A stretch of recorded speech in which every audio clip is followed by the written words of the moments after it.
Bismillahirrahmanirrahim. Assalamualaikum warahmatullahi wabarakatuh. Salam, salam sejahtera untuk kita semua. Yang terhormat Bapak Dr. Haji Deden Komar Priyatna, STSIP MMCHRA, selaku Rektor Universitas Winaya Mukti. Yang saya hormati Ibu Dr. Hajah Wina Roswina, SEM MCPM, selaku Dekan Fakultas Ekonomi dan Bisnis Universitas Winaya Mukti. Yang saya hormati Ibu Maria Luciana Yulianti, SEMM, selaku Wakil Dekan Fakultas Ekonomi dan Bisnis Universitas Winaya Mukti. Yang saya hormati Bapak Dodi Tisna Amijaya SEMM, selaku Ketua Program Studi S1 Manajemen Fakultas Ekonomi dan Bisnis Universitas Winaya Mukti. Yang saya hormati Bapak Dr. Febi Febrian, SEMM, selaku dosen pembimbing. Yang saya hormati Bapak Iqbal Abdurrahmansyah, SAP, selaku Supervisor Lapangan. Baik, perkenalkan nama saya Nurlela dengan NPM 4122 421 11 0447 dengan prodi S1 Manajemen. Di sini saya akan mempresentasikan laporan magang dengan judul Optimalisasi Kualitas Pelayanan dalam meningkatkan efisiensi penyaluran zakat di Basnas Kota Bandung. Di sini ada tab of content. Yang pertama, bab 1 pendahuluan, bab 2 profil lembaga dan aktivitas magang, bab 3 pembahasan, bab 4 kesimpulan dan rekomendasi, bab 5 refleksi diri. Di sini kita akan memasuki bab 1 yaitu pendahuluan. Di sini kita ada latar belakang. Zakat merupakan kewajiban bagi umat Islam yang mampu dan berfungsi untuk membantu meringankan beban kehidupan mereka yang kurang mampu. Basnas Kota Bandung sebagai lembaga pengelola zakat memiliki tanggung jawab besar dalam memastikan penyaluran zakat tepat sasaran dan efisien. Salah satu faktor kunci dalam mencapai efisiensi penyaluran zakat adalah kualitas pelayanan yang diberikan oleh petugas Basnas, terutama di konter layanan mustahik. Namun, dalam pelaksanaannya masih terdapat beberapa tantangan, seperti proses pelayanan yang belum sepenuhnya efisiensi, antrian yang panjang, serta keterbatasan waktu dalam memproses permohonan zakat. Oleh karena itu, optimalisasi kualitas pelayanan menjadi hal yang sangat penting untuk meningkatkan efisiensi penyaluran zakat itu. Dengan meningkatkan kualitas pelayanan, diharapkan Basnas Kota Bandung dapat mempercepat proses penyaluran zakat, mengurangi kesalahan administrasi, serta meningkatkan kepuasan mustahik.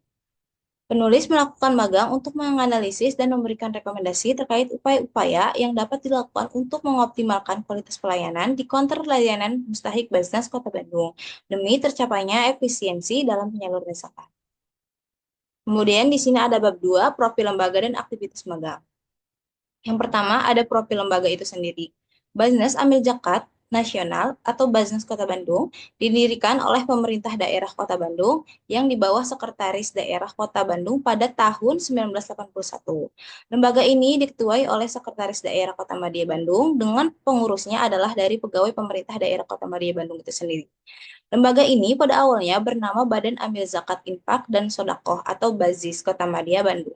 Pada tahun 1998, BAZIS Kota Madia Bandung ini terbentuk dengan masa kepengurusan 1998 sampai 2001. Sejak berlakunya Undang-Undang Nomor 38 Tahun 1999 tentang pengelolaan zakat, Undang-Undang Nomor 22 Tahun 1999 tentang pemerintahan daerah, dan KMA Nomor 373 Tahun 2003 tentang pelaksanaan Undang-Undang Nomor 38 Tahun 1999 tentang pengelolaan zakat pada kepengurusan 2001 sampai 2005, BAZIS Kota Madia Bandung berganti menjadi Badan Amil Zakat atau BAZ Kota Bandung.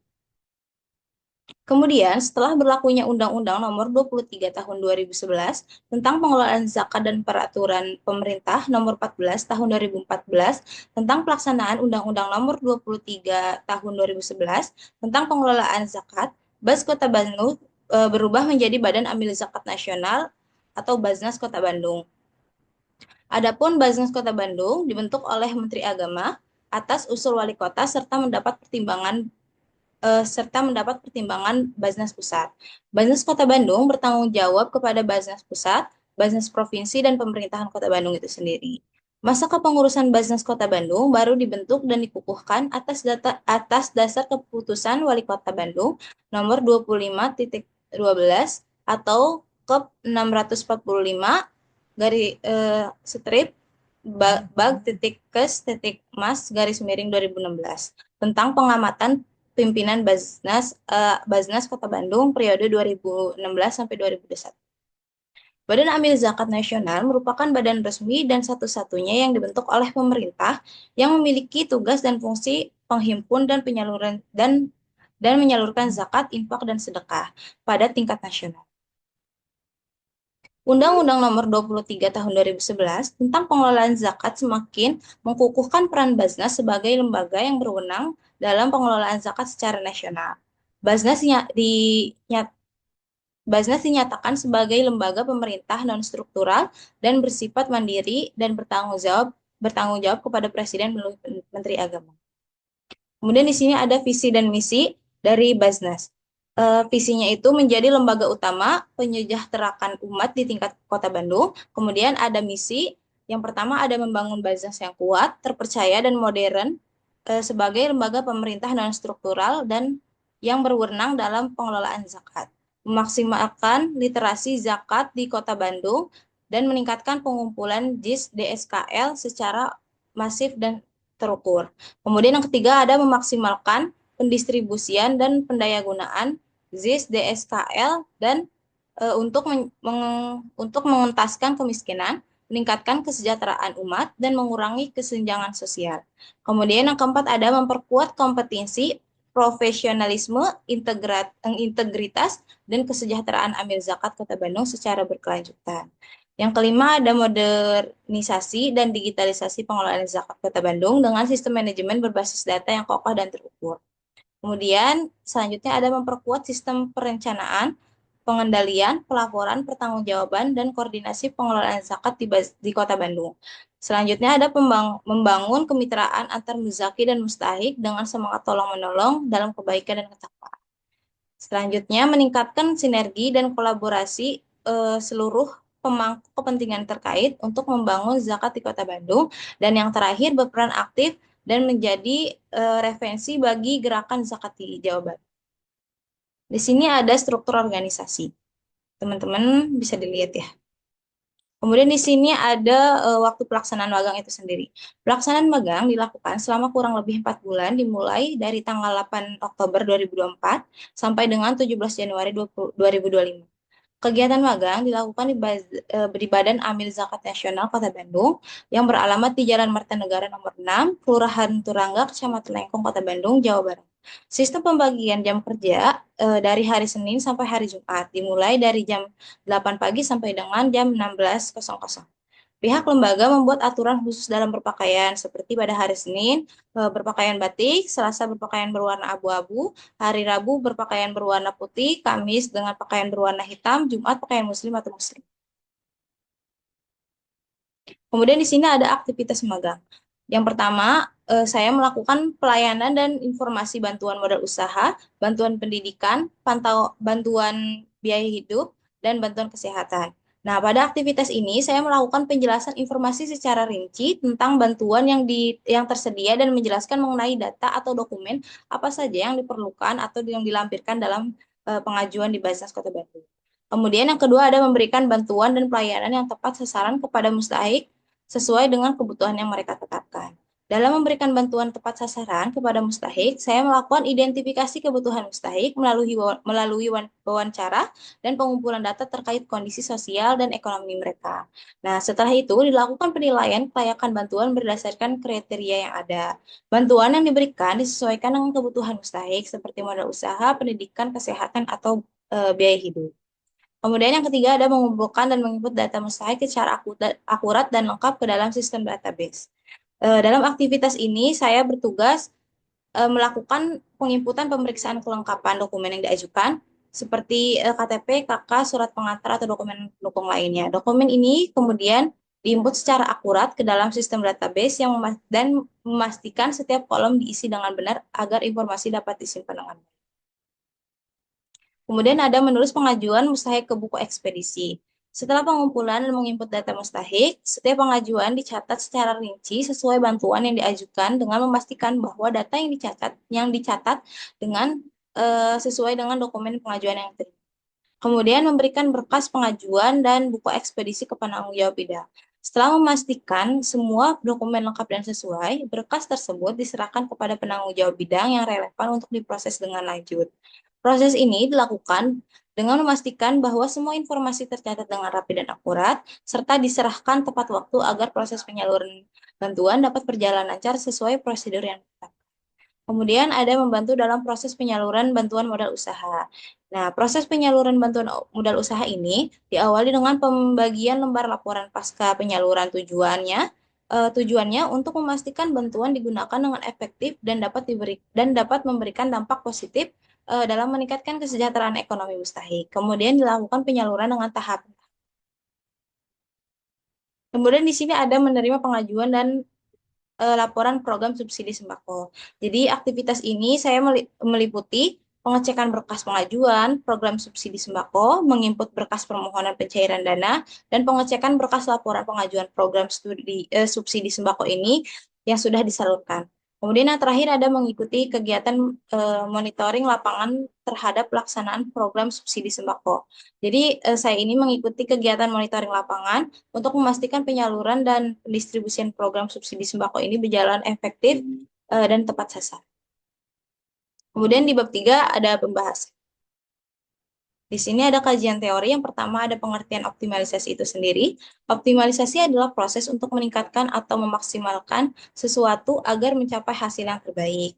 Menurut Nur Rahman 2017, optimalisasi adalah upaya meningkatkan kinerja pada suatu unit kerja ataupun pribadi yang berkaitan dengan kepentingan umum demi tercapainya kepuasan dan keberhasilan dari penyelenggaraan kegiatan tersebut. Adapun menurut Muhammad Nur Huda 2018, optimalisasi berasal dari kata optimal, artinya terbaik atau tertinggi. Mengoptimalkan berarti menjadi yang paling baik atau yang paling tinggi. Sedangkan optimalisasi adalah proses mengoptimalkan sesuatu, dengan kata lain proses menjadikan sesuatu menjadi paling baik atau paling tinggi. Jadi optimalisasi di sini mempunyai arti berusaha secara optimal untuk hasil yang terbaik untuk mencapai dalam penerapan manajemen sarana dan prasarana perusahaan yang sesuai dengan harapan dan tujuan yang telah direncanakan. Jadi optimal ini erat kaitannya dengan kriteria untuk hasil yang diperoleh. Kemudian ada pengertian kualitas pelayanan. Pengertian kualitas pelayanan secara umum merujuk pada seberapa baik sebuah layanan memenuhi atau melampaui harapan pelanggan atau penerima layanan. Dalam konteks organisasi atau lembaga, termasuk lembaga amil zakat seperti Basnas, kualitas pelayanan mengacu pada tingkat kepuasan yang dirasakan oleh mustahik atau penerima zakat itu sendiri, terkait dengan layanan yang diberikan oleh lembaga tersebut. Kemudian di sini ada menurut Arianto 2018, kualitas pelayanan dapat diartikan sebagai berfokus pada memenuhi kebutuhan dan persyaratan, serta pada ketepatan waktu untuk memenuhi harapan pelanggan. Kualitas pelayanan berlaku untuk semua jenis layanan yang disediakan oleh perusahaan saat klien berada di perusahaan. Menurut Kotler 2001, kualitas pelayanan adalah suatu cara kerja perusahaan yang berusaha mengadakan perbaikan mutu secara terus-menerus terhadap proses, produk, dan pelayanan yang dihasilkan perusahaan. Kemudian ada dimensi kualitas pelayanan. Dimensi kualitas pelayanan adalah indikator yang digunakan untuk mengukur tingkat keunggulan layanan yang diberikan kepada pelanggan. Adapun beberapa dimensi kualitas pelayanan menurut Parasuraman, Zaitmah, dan Berry dalam buku Tejib Tono 2019. Yang pertama ada bukti fisik, yaitu suatu kemampuan dari perusahaan untuk menunjukkan eksistensi atau layanannya pada konsumen. Kualitas pelayanan tersebut dapat dilihat nyata dan juga dirasakan oleh pelanggan, seperti tampilan fisik perusahaan, seperti kebersihan dan kerapihan. Kemudian ada keandalan, yakni suatu kemampuan dari perusahaan saat memberikan layanan yang sesuai dengan apa yang dijanjikan sejak awal secara akurat serta memuaskan konsumen. Hal ini berhubungan dengan harapan konsumen. Kemudian yang ketiga ada ketanggapan. Ketanggapan ini adalah kemampuan dari suatu perusahaan dalam menunjukkan pelayanan serta membantu pelanggannya secara cepat sekaligus aman. Kemudian ada jaminan. Jaminan yakni kemampuan suatu perusahaan memberikan jaminan atau memberikan rasa percaya diri, resiko atau bahaya. Kemudian yang terakhir ada empati. adalah kemampuan pihak perusahaan dalam memberikan kemudahan dalam berinteraksi atau menjalin relasi. Hal ini bersifat pribadi kepada pelanggan atau konsumennya. Kemudian ada kajian teori dari efisiensi penyaluran zakat itu sendiri. Menurut Alam 2016, efisiensi biasanya dipahami sebagai rasio input terhadap produk akhir. Gagasan ini dibalik efisiensi dalam lembaga semacam ini adalah untuk mengingatkan bagaimana lembaga menggunakan semua kapasitas yang dimilikinya untuk menciptakan hasil yang lebih baik. Jika suatu fasilitas dapat menghasilkan lebih dari input yang tersedia, maka dianggap efisien. Efisiensi penyaluran zakat mengacu pada kemampuan untuk menyalurkan zakat dengan cara yang optimal, meminimalkan pemborosan dan memastikan bahwa dana zakat sampai kepada mustahik dengan tepat waktu dan sesuai dengan kebutuhan. Kemudian di sini ada analisis dari kualitas pelayanan. Kualitas pelayanan zakat di Basnas Kota Bandung berfokus pada berbagai dimensi pelayanan yang diharapkan dapat meningkatkan kepuasan mustahik. Berdasarkan pengamatan selama magang, kualitas pelayanan yang diberikannya sudah cukup baik, namun terdapat beberapa hal yang masih perlu diperbaiki untuk meningkatkan efisiensi dan efektivitas penyaluran zakat. Berikut adalah analisis berdasarkan dimensi-dimensi kualitas pelayanan menurut para Ruseman dan Berry dalam buku Tjiptono 2019. Yang pertama ada bukti fisik. Bukti fisik berkaitan dengan fasilitas dan infrastruktur yang mendukung pelayanan zakat. Di Basnas Kota Bandung, penggunaan teknologi dan infrastruktur cukup baik, meskipun dalam beberapa kasus terdapat kendala teknis dalam sistem yang dapat memperlambat proses pelayanan. Kemudian yang kedua ada keandalan. Penyaluran zakat pada Basnas Kota Bandung umumnya dapat diandalkan karena proses pendistribusian yang cukup sistematis dan sudah menggunakan data yang valid. Namun, beberapa program masih adanya keterlambatan dalam distribusi terjadi akibat terlambatnya proses administrasi di beberapa tahap. Yang ketiga ada ketanggapan. Ya, di Basnas Kota Bandung sudah memberikan respon yang cukup baik terhadap pengajuan bantuan dari mustahik. Tetapi waktu respon terhadap pertanyaan atau keluhan dari mustahik masih dapat ditingkatkan, sehingga pelayanan lebih efisien dan mustahik merasa lebih diperhatikan. Yang keempat ada jaminan. Jaminan ini merujuk pada tingkat keyakinan dan kepercayaan yang diberikan oleh Basnas Kota Bandung terhadap mustahik bahwa mereka akan menerima bantuan sesuai dengan hak mereka. Untuk lebih meningkatkan kepercayaan mustahik, bisa dilakukannya transparansi dalam proses distribusi, seperti dengan memberikan informasi yang lebih jelas mengenai status bantuan yang diajukan. Yang terakhir atau yang kelima ada empati. Pelayanan yang diberikan oleh Basnas cukup memperhatikan kebutuhan mustahik. Namun dalam beberapa kasus perlu adanya pendekatan yang lebih personal untuk memahami lebih dalam lagi keadaan dan kondisi masing-masing mustahik. Nah, hal ini itu akan membantu agar bantuan yang diberikan lebih tepat sasaran dan sesuai dengan kebutuhan mustahik itu sendiri. Kemudian di sini ada analisis efisiensi penyaluran zakat. Salah satu indikator utama untuk mengukur efisiensi penyaluran zakat adalah kecepatan waktu penyaluran. Kecepatan penyaluran ini mengacu pada waktu yang dibutuhkan sejak zakat dikumpulkan hingga diterima oleh mustahik. Di Basnas Kota Bandung, terdapat beberapa program dengan kendala keterlambatan dalam distribusi proses penyaluran zakat. Pada umumnya, semakin lama waktu yang dibutuhkan untuk mendistribusikan zakat kepada mustahik, semakin rendah tingkat efisiensinya. Di sisi lain, semakin cepat distribusi dilakukan, semakin efisien Basnas dalam memanfaatkan dana yang terkumpul untuk membantu mustahik yang membutuhkan. Kemudian berdasarkan pengamatan, meskipun Basnas Kota Bandung telah memiliki sistem yang cukup baik, namun terdapat beberapa tahap yang masih memerlukan waktu yang cukup lama, seperti verifikasi data mustahik dan administrasi terkait. Sini kita akan memasuki bab 4, yaitu kesimpulan dan rekomendasi. Di sini ada kesimpulan dalam kegiatan magang yang sudah saya lakukan di Basnas Kota Bandung. Saya menarik kesimpulan bahwa kualitas pelayanan zakat telah memenuhi standar yang baik, namun masih terdapat beberapa aspek yang perlu diperbaiki untuk meningkatkan efisiensi dan efektivitas penyaluran zakat kepada mustahik. Dimensi pelayanan seperti bukti fisik, keandalan, ketanggapan, jaminan, dan empati menunjukkan Basnas telah berupaya memberikan layanan yang memuaskan, meskipun ada kendala teknis dan administratif yang menghambat proses distribusi itu sendiri. Kualitas pelayanan yang baik terlihat dari penggunaan teknologi dan infrastruktur yang mendukung. Tetapi masih ada masalah dalam hal transparansi dan komunikasi dengan mustahik. Keandalan penyaluran zakat umumnya tinggi, namun keterlambatan dalam beberapa program menunjukkan perlunya adanya perbaikan dalam proses administrasi itu sendiri. Selain itu, waktu respon terhadap keluhan mustahik perlu ditingkatkan untuk menciptakan pengalaman layanan yang lebih baik. Kemudian dalam hal efisiensi, kecepatan penyaluran zakat menjadi indikator penting. Meskipun Baznas telah memiliki sistem yang baik, beberapa tahap seperti verifikasi data dan administrasi masih memerlukan waktu yang cukup lama. Oleh karena itu, perlu adanya upaya untuk penyederhanaan proses dan mempercepat distribusi agar zakat dapat segera diterima oleh mustahik. Secara keseluruhan, dengan beberapa perbaikan yang tepat, Baznas Kota Bandung dapat meningkatkan kualitas dan efisiensi penyaluran zakat, sehingga lebih banyak mustahik yang terbantu dengan cepat dan tepat. Di sini kita akan memasuki di rekomendasi. Berdasarkan hasil analisis dan kesimpulan mengenai kualitas pelayanan dan efisiensi penyaluran zakat di Baznas Kota Bandung, saya memberikan beberapa rekomendasi. Yang pertama ada bagi lembaga atau bagi perusahaan.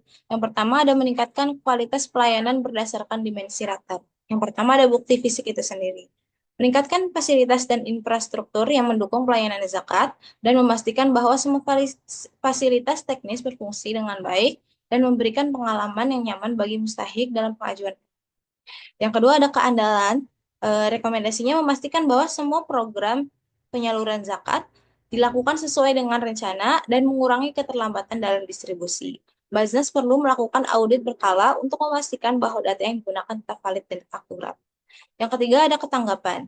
Rekomendasinya adalah pertimbangan penggunaan saluran komunikasi yang lebih responsif, serta Baznas bisa melakukan penambahan petugas yang khusus menangani pertanyaan dan keluhan. Yang keempat ada jaminan. Rekomendasinya adalah menyediakan informasi yang lebih transparansi mengenai proses distribusi zakat dan status bantuan. Bisa dilakukannya luncuran sistem pelacakan bantuan sehingga mustahik dapat melihat status pengajuan mereka secara real time. Kemudian yang terakhir ada empati. Adakan pelatihan komunikasi interpersonal bagi petugas untuk memahami kebutuhan mustahik yang lebih personal lagi. Kemudian di sini ada dalam peningkatkan efisiensi penyaluran zakat ya. Nah, dalam meningkatkan efisiensi penyaluran zakat, Baznas bisa melakukan peningkatan waktu respon terhadap pengajuan bantuan dengan menetapkan standar waktu yang jelas untuk setiap proses penyaluran. Hal ini dapat dilakukan dengan mengoptimalkan waktu kerja dan memperjelas tanggung jawab masing-masing staf. Kemudian di sini ada bagi perguruan tinggi juga. Yang pertama ada meningkatkan kerjasama dengan lembaga mitra. Perguruan tinggi dapat memperkuat kerjasama dengan lembaga sosial untuk menyediakan lebih banyak kesempatan magang bagi mahasiswa. Kerjasama ini akan memberikan mahasiswa pengalaman praktis yang dapat meningkatkan kemampuan mereka dalam menghadapi tantangan dunia kerja. Kemudian yang kedua ada pelatihan dan pengembangan soft skill. Sebagai tambahan pada kurikulum yang ada, perguruan tinggi disarankan untuk menyelenggarakan pelatihan atau workshop yang berfokus pada pengembangan soft skill mahasiswa, seperti komunikasi, manajemen waktu, dan problem solving. Keterampilan ini sangat relevan bagi mahasiswa dalam menghadapi dinamika dunia kerja. Kemudian yang terakhir ada meningkatkan kurikulum yang relevan dengan dunia kerja. Seperti yang tadi, perguruan tinggi disarankan untuk terus meninjau dan memperbarui kurikulumnya agar lebih relevan dengan kebutuhan dunia kerja yang terus berkembang.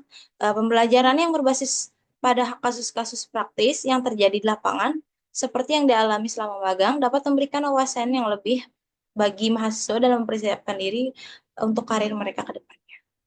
Kemudian kita akan memasuki bab terakhir atau bab 5 dalam refleksi diri.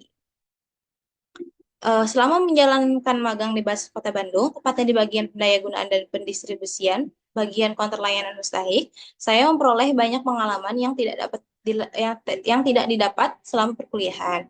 Pengalaman yang memberikan wawasan baru dan memperdalam pemahaman mengenai pengelolaan zakat serta bagaimana zakat dapat didistribusikan kepada mustahik secara tepat dan efisien. Berdasarkan pengalaman saya di bagian konter layanan mustahik, berikut beberapa refleksi diri yang saya peroleh selama magang. Yang pertama ada kemampuan beradaptasi. Sebagai mahasiswa yang baru pertama kali terjun langsung ke dunia kerja, khususnya dalam pelayanan sosial, saya harus mampu menyesuaikan diri dengan berbagai kondisi yang ada.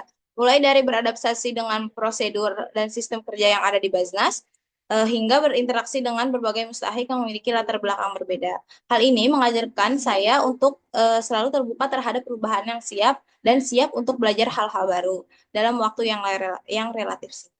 Keberhasilan data dapat ber, maaf, keberhasilan dalam beradaptasi juga mempengaruhi kelancaran dalam menjalankan tugas-tugas yang diberikan.